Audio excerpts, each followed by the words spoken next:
evening, everybody. This is Ms. Sonia Gitla, the principal of Douglas Memorial High Secondary School, and I'm back with another video podcast. And this is our fifth episode of my Talk the Talk series. Since the global pandemic, the world has been caught up in economic recession, layoffs, and lockdown measures, and it has brought in so many changes with it.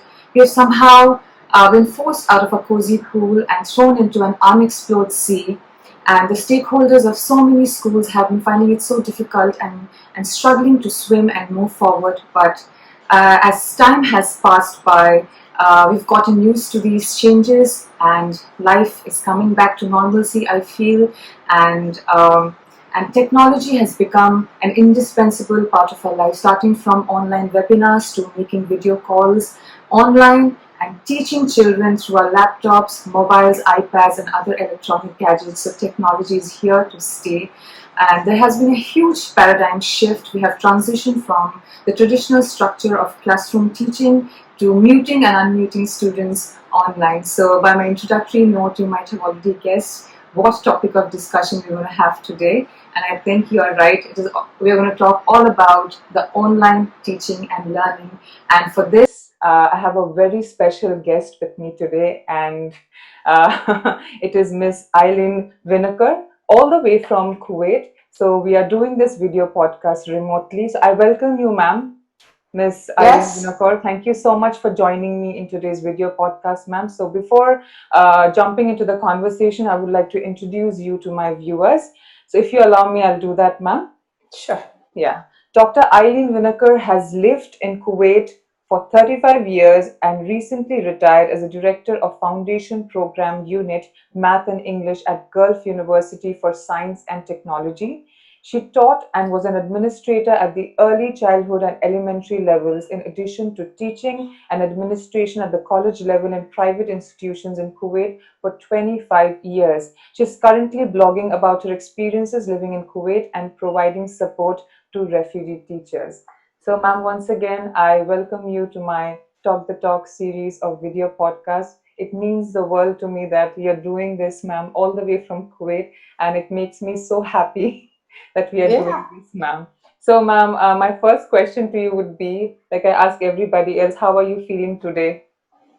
Well, in spite of everything, the fact that I can't travel to see family or friends, and it are sort of going out and is restricted, doing pretty well. So I feel blessed. My husband and I are here. We're healthy, and we are very comfortable in our home. And so, yeah, thank you for asking. I hope you're doing well also. Thank you so much, ma'am. Yes, I'm doing well. My family here is doing well. Our teaching fraternity, they're doing well. So everything is going on really good by God's grace. So, ma'am, like I had already introduced to my viewers about you and what topic of discussion we're going to have. It's all going to be about online teaching and learning. So online teaching learning has changed the face of education system here in India. It has become the new normal. So please share your views on this. Yes, it's a global phenomenon, which it's hard to believe that one event could affect everybody in the whole world, but it has. And so in order to accommodate and make sure everybody stays healthy, at least at the beginning, everybody was using online learning. And now I don't know what the percentage is, but certainly many are, and it sounds like they are in India at some capacity. Initially, when we thought about online learning, we would think about it as part of the school day. So you'd be in the classroom, and part of the school day you would be using technology or go online for some activity or to learn something new or to be involved collaboratively somewhere else in the world. But now it's really all online, or half the students are outside the class and half the students are inside the class at the same time. Yeah. Or some students come twice a week and the other students come the other 2 days. Then they work offline. And there are so many different models. I am in touch with people all over the globe, teachers all over the globe. It's very stressful for teachers who, Absolutely. even though many of them now had the summer or some time at least to understand what's happening, they still don't feel prepared. I suppose teachers never feel prepared. We always feel like we should be doing more. More. Yes, but Yeah. yeah, but my concern really is about the teachers and the students. And I know we'll get into it a little bit later, but how much time we're spending online and also the relationships that we're creating as because many of us are totally online, and those even who have them in the classroom are distanced, Mm. and it's just not, they're calling it the new normal, but to me, I think that gives it a good name, and it's not anything near normal. I'm sure you realize that. Yes, ma'am. I understand. And when you said that there are students, who take the liberty of coming to class maybe twice a week, and the rest of the days they're sitting back at home at the comfort of their home and they're having their classes online. So is this happening in schools abroad? Because now in India, everything is happening online. All the daily transactions, like all the academic transactions that we have, it's happening online. So when you mentioned this, was it the students that you're talking about, like from abroad? Yes. Yeah. Okay. Yes, and not in Kuwait, because we're all online also, Okay. and that's by the ministry here. Okay. They don't know when they'll go back to school, Right. and so yes, we're talking about mostly in the West, but some places I think in Asia also. Okay. So how Yes. is the situation like in Kuwait when it comes to education sector? I mean, how are the students coping with this, the teachers and the management of schools? Yes. The private schools, we have private schools, public schools, and of course the parents, the students, and the teachers, and the government are all stakeholders in all of it. So sort of give you an idea from each point of view that I've heard about. Okay. So private schools, most of them went back to school, and their British system, Indian system, American system, bilingual, Arabic and English, with different curriculum. And they mostly went back to school at the beginning of September. Okay. All online, All right. most of them requiring the teachers to come into the classroom to teach from the classroom, even though the students are online. Mm-hmm. And even the students who are as young as 3 and 4 years old, because we have like preschool in some of the private schools. The nursery schools, the private nursery schools aren't back yet. Mm-hmm. And they're not talking about that until end of November. So we're really not sure what will happen then. Because, we'll talk later also about screen time. That's a problem with the Yeah. youngest. And as far as the government schools, they've only been back for about 2 weeks now. And the Okay. reason for that is because when COVID hit in March, schools closed down and nobody went to school in the public system. And the part of the reason for that here is the online learning has never been implemented because there's a lack of trust for how much quality there is. Mm. And the infrastructure, even though they have quite a big budget, the infrastructure for many of the older school buildings wasn't there. But they have put together a system now, a platform. I think they use Microsoft Teams. So Okay. what's happening now?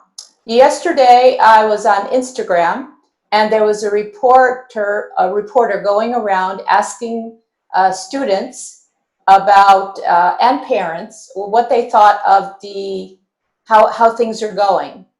The students are saying they're not learning, they're bored, and Very yes, blatant in the yes. response.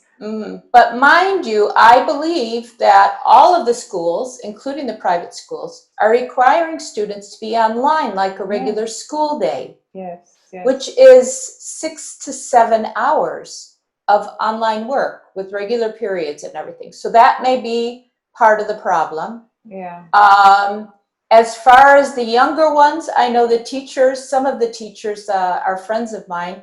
They're doing a lot of different costumes and entertaining. You know, you have to change things up every now and then.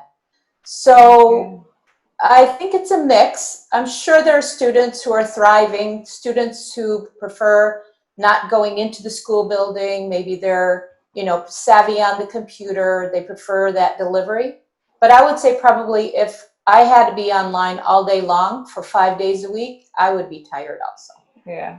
So we cannot just blame the students, for not Right, showing up or not cooperating with the right. school and the teachers.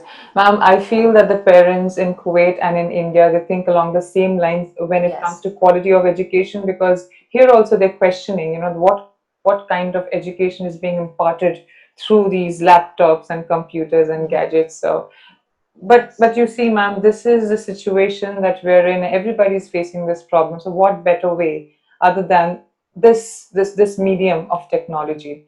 So I think we need to live with it now.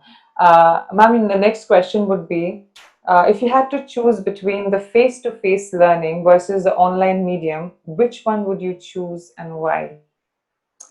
Well, I don't have exactly a clear answer for that one. My preference, and I think most teachers would probably prefer, unless they do online teaching only, is the face-to-face, because it's easier to sort of manage students, know how they're feeling, make sure that your relationship with them is, one that they understand and they trust you and so forth. There's a lot of talk with the online learning about whether students should be required to have their cameras on all the time. And students who are in a situation where they're in a house or an apartment, and it's really not some place that they want to have their camera on, or there's another personal reason that they prefer not to. That causes problems for many teachers because you're not seeing their body language. You don't know if they're paying attention. So that's definitely a concern. I think all teachers who used to be in the classroom and are now online or half online, they're calling it hybrid, but it really isn't a hybrid that we would know, are probably, well, what I'm hearing is they can't wait to get back into the classroom, even though they understand the risks to health and for them and for the students. Yes, ma'am. I can totally relate with this because unless you see a child, you won't be able to communicate. So even with, our system, I feel that the teachers are facing a lot of problem because students aren't willing to, show their faces and they're shutting off the camera. So it's a big problem. So is this problem happening in Kuwait as well? I mean, the teachers are facing this problem with children not Yes, allowing them yes. to show their faces. Yeah, or even students showing up, and that's happening in Kuwait and globally. Students who are just not signing on at all. I know that, especially since the beginning in March, uh, teachers who were teaching more high-risk students or students with disabilities or language differences were really worried about many of their students because weeks would go by, and even though they tried to reach out through email or phone calls, they weren't able to get them back into the classroom. So that is a concern. And we know even with face-to-face, there are attendance concerns many times, and we have to reach out. That, yeah. Yes, and do other things. But I think it just adds to the stress of the situation. And I know some of the schools here are requiring students to keep their cameras on. And I've seen a lot on social media about whether that's really something that we should be pushing. But it's a preference by the administration or by the teachers themselves. I guess it needs to be respected. Yeah.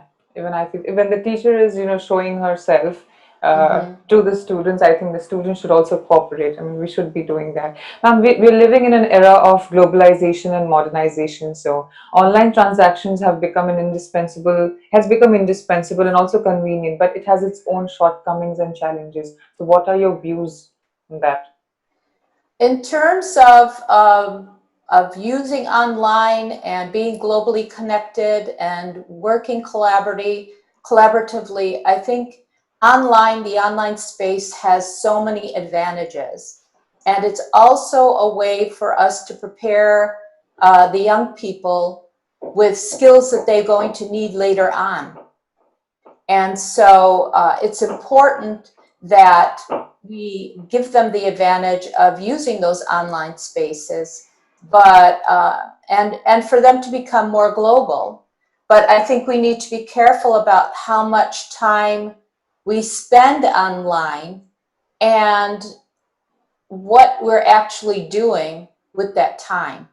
So I know you said in India there's right now the whole emphasis on online learning. It comes down to basically what are we doing to educationally, scholastically, and are we making sure that our students' well-being and teacher well-being is being taken into consideration first? Because we both know if a student is not comfortable, doesn't feel safe, feels worried about either the technology they're using or what they're learning, that they're going to have difficulty learning. So we need to make sure that's happening first. Yeah. And that's irregardless of face-to-face or online. Yeah, I think before doing anything, we need to be sure about our mental and physical well-being, the well-being Yes. of our teachers and students. Okay, ma'am. Um, Ma'am, keeping children engaged for longer hours has always been a challenge, be it offline or online. So, could you share some of your strategies or tips to keep students engaged and motivated online? Yes, yeah. For online and offline, there are so many. We are so lucky now. When I was teaching back in the late 1990s, early 2000, we didn't have all of these programs and apps and things that students could do that Yeah, would engage them, interest them. I think it's really important. Things like Flipgrid and yeah, Seesaw and Bunsey and Wakelet, and there are so many others, give students the ability to show what they know and to learn and talk about how they're learning through visuals, through video, through drawing, through writing. So students have the advantage of being able to use different platforms, and we don't have to use all of them as yeah, teachers. We don't have to know all of them.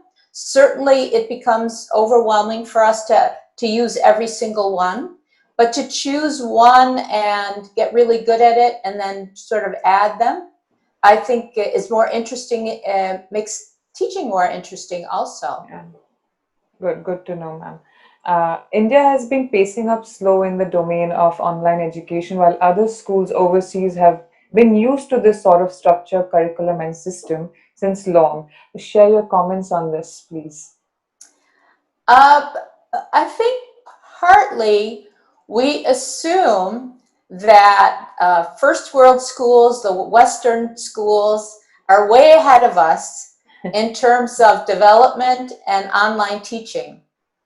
But if you follow people that I follow on the on social media and my friends and colleagues here in Kuwait, it's not an easy thing, and they really haven't received the professional development they need in order to feel comfortable with the kinds of things they need to use right now.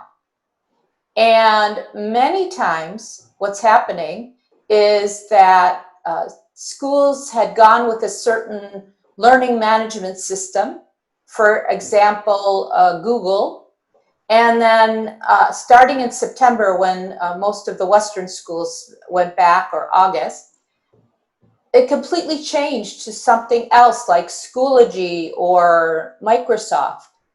And teachers weren't given very much training. Mhm. Um, and so, for me, it really comes back to making sure that the teachers feel comfortable.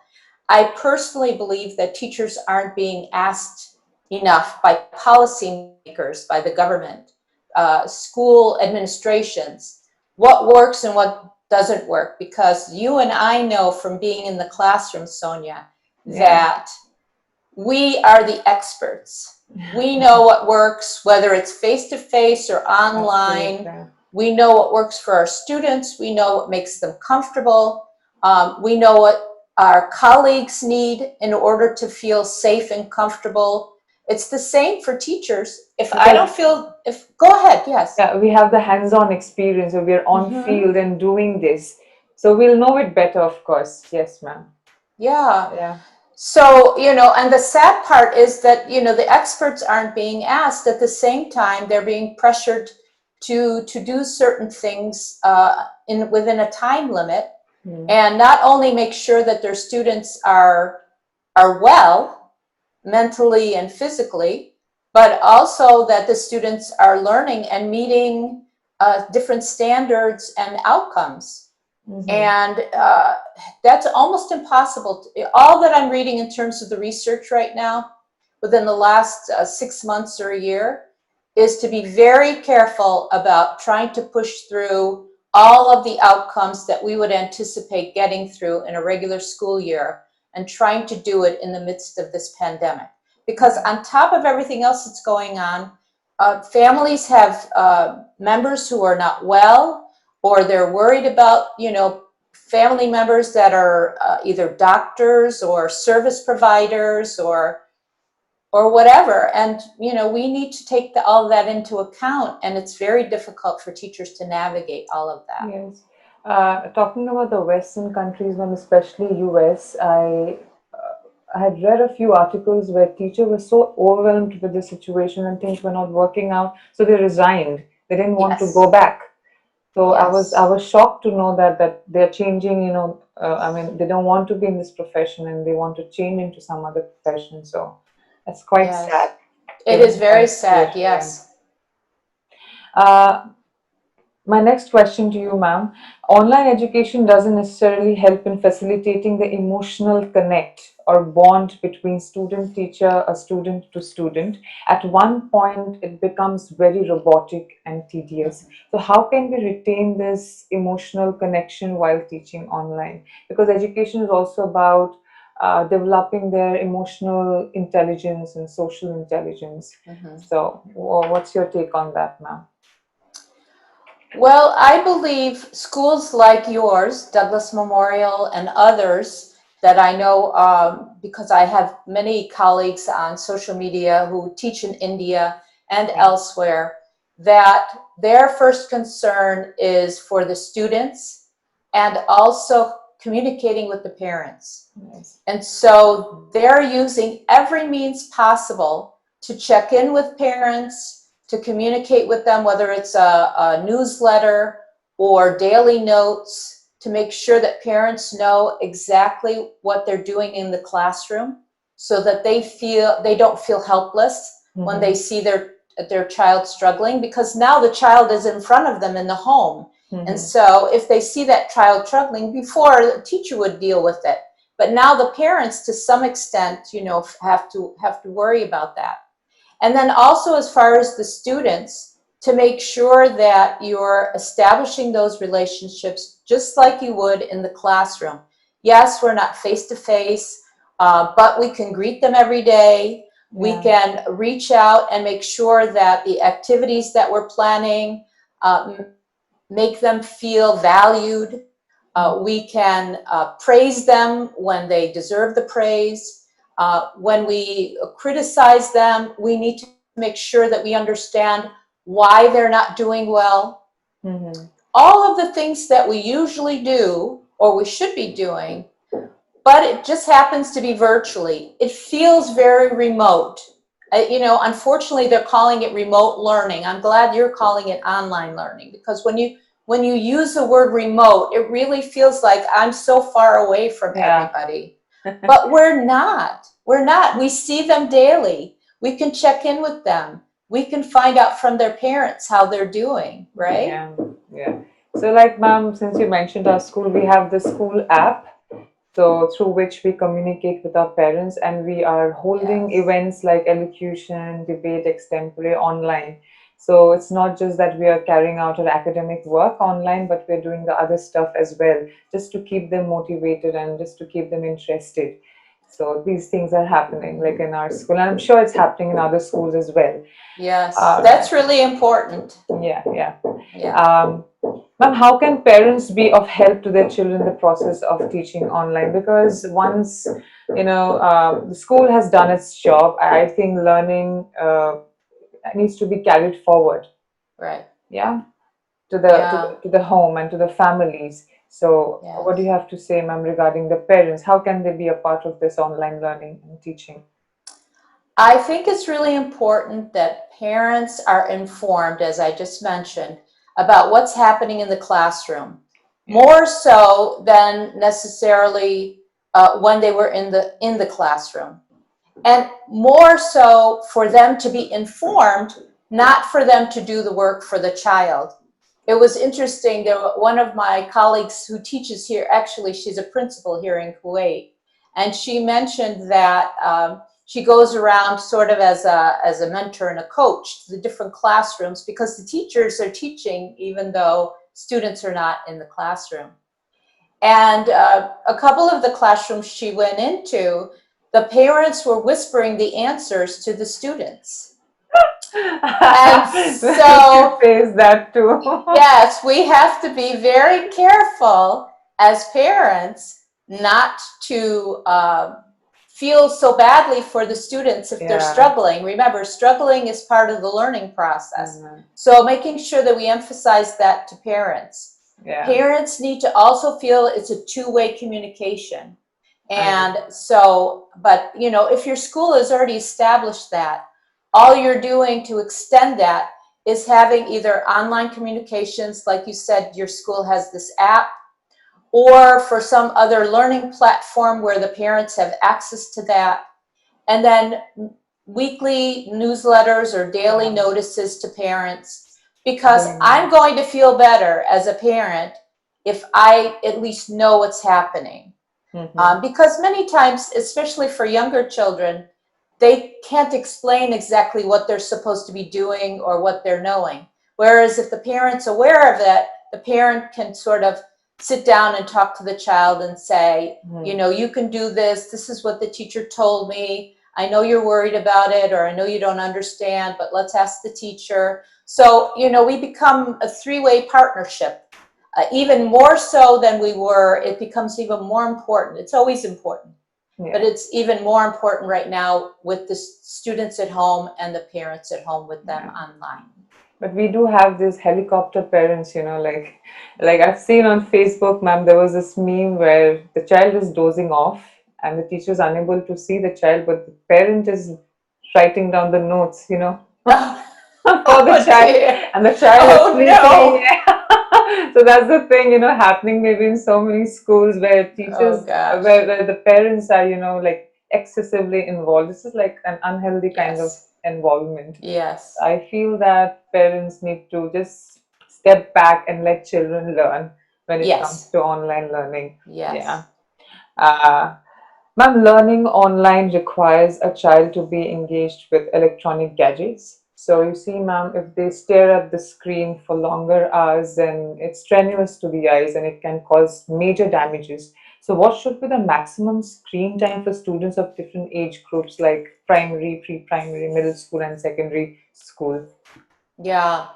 For this question, I actually looked up the research because I think it's really important that we look at science and the medicine at the Hmm. doctors and what they're recommending. And so Yeah. there are very strict recommendations, and I think all of this should be pushed out to parents and to schools, because students who are in the classroom doing a regular school day, even though they're online, it's really detrimental. Mm.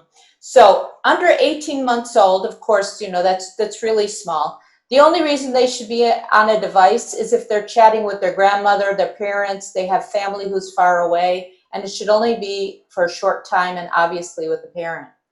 And these guidelines are the American Academy of Pediatrics, is similar to the WHO, the World Health Organization, and also the Australian Medical Association. So they're all very, very similar, slight differences, but for the most part they're.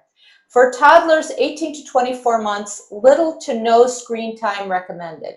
They should not be on the screen at all, unless, for instance, you're doing some kind of reading activity with them. They're on for 5 or 10 minutes or something like that. But and preschoolers age 3 to 5 should only be online up to 1 hour per day. Okay, so it only should be up to 1 hour.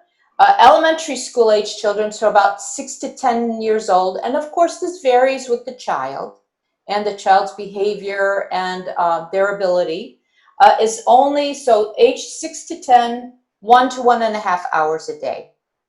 Okay, so for those students who are sitting online all day long, this is against medical recommendations. Okay.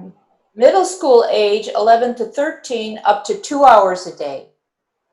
Okay, so what basically they're saying is the rest of the day, they should be doing things offline, and so they should have activities. So they shouldn't be in school all day long. And then for older students, of course, you know, that sort of varies. Any students who are older than 13 could be up to 3 to 4 hours a day, but still not a full school day. Yeah. It says that health-wise, it affects them. I was just reading, and I reposted an Edutopia article, that students right now in the high school age are feeling depressed, feeling disengaged, feeling anxious more than before. Yeah. And so we really need to monitor that. And we also know that besides the amount of time that they're spending in school, they're either doing schoolwork online or they're doing social media or TikTok or games or whatever. So add that all. Can you imagine if So that students are adds up, spending, you know, to the screen yes, time. yes. So I looked that up because I thought it was really important to be able to say, these are the official guidelines. And actually the Australian Parents Council says 5 to 17 years old, less than 2 hours a day. So they're even stricter with that. Yeah, that's quite short. Yeah. The time limit. Interestingly enough, because, you know, we're talking about India, as well as the rest of the world, but especially with a focus on where you are, Sonia, I noticed an article from the middle of July, so during the pandemic, from the Hindustan Times. And the headline is "Government Recommends Cap on Screen Time for Online Classes." And it was really interesting because although it's just a recommendation, it's not a requirement, and I'm not sure whether it was just in a specific area or for specific schools, provinces, or whatever. It said school children in classes 1 through 8 should spend no more than 2 teaching sessions of 30 to 45 minutes each in a day, and those in higher classes, only 4 such sessions. That's from the Union Human Resource Department of the ministry. So I thought that was really fascinating. Yeah. My question is, ma'am, are schools really following these protocols? So that is I the know. question. Yes. What's happening in Kuwait, ma'am? Are the schools following these sort of protocols, or they're taking their own calls and making their own rules? So yeah, for the most part, it's a full day of school. And there are many different reasons for that. There are lots of different reasons for that I won't go into, but it's extremely exhausting. So if you have a kindergartner, a 4 or 5-year-old who's online for 4 or 5 hours a day. Gosh, that's too much. It's too much. Yes, yeah. Okay. It's worrying for sure. Yeah. Ma'am, what are the different ways and strategies teachers could utilize to upgrade their teaching skills and make learning fun-filled while transacting lessons online? This is a really important one because as we said earlier, teachers aren't really getting supported in many cases the way they should. And this is a global phenomenon, and this has been going on since forever. In fact, my doctoral thesis was about professional development and whether it actually transfers to the classroom or not. And majority of the time it doesn't, because it's not done in the way that scientists know works. Yes.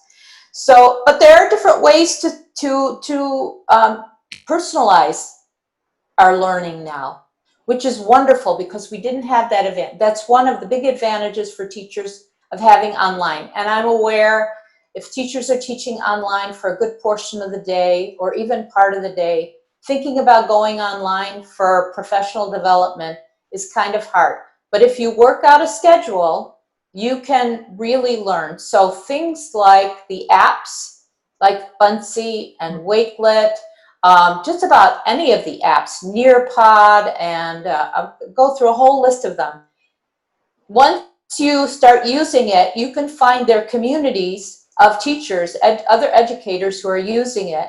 The companies themselves, the apps themselves, have on-demand webinars, training sessions. There are groups on social media that you can join in order to share experiences and learn from each other. And so that's what I've been doing. Even though I'm not teaching right now, I'm trying to support other teachers. So it's important for me to be able to recommend to teachers what to do.